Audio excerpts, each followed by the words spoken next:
ببینید شما هر کتابی رو از هر زبانی میخونید در واقع فرهنگ اون زبان رو هم یاد میگیرید و به اون اشخاص میگن مالتی کالچر، شما چند فرهنگه میشید.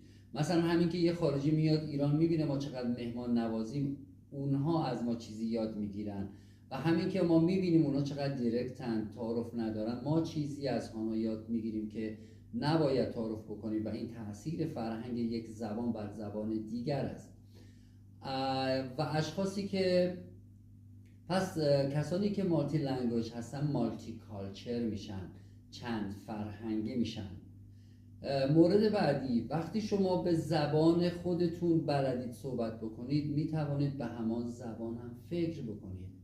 یعنی شما قرار فردا کاری انجام بدید، قبل از اینکه اون کار رو انجام بدید به آن زبان فکر میکنید و فردای روز اون کار رو انجام میدید. بنابراین اشخاصی که مالتی لنگویج هستند به آن زبانهایی هم که بلدن میتونن فکر بکنن. میتونن فارسی فکر بکنن، میتونن فارسی ترکی فکر بکنن، میتونن انگلیسی فکر بکنن، میتونن فرانسوی فکر بکنن و به این اشخاص مالتی تینکینگ میگن.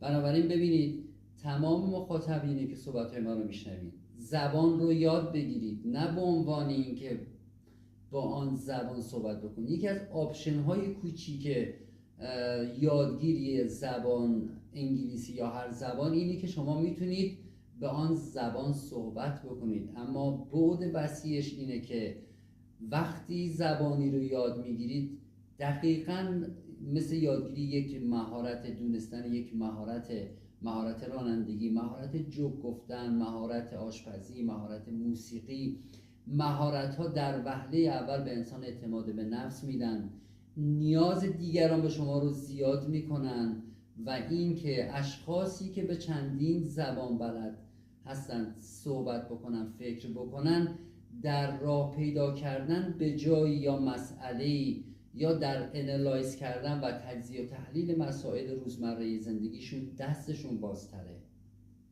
بنابراین زبان رو به این خاطر یاد بگیرید، نه فقط برای اینکه یک ارتباط برقرار بکنید که جزو کوچکترین رفع نیازهای یادگیری یک زبانه. یعنی در بک‌گراند شما مثل آیسبرگ ها که در واقع شما فقط رأس اون آیسبرگ رو میبینید و تهش رو نمیبینید، در شخصیت شما تاثیر داره یادگیری یک زبان، در لایف استایلتون، در سبک فکریتون تأثیر گذاره و بنابراین به این خاطر زبان یاد بگیرید. این سوال اول. دو، از چه سنی یاد بگیریم زبان رو؟ ببینید دکتر محمد رضا باطنی که در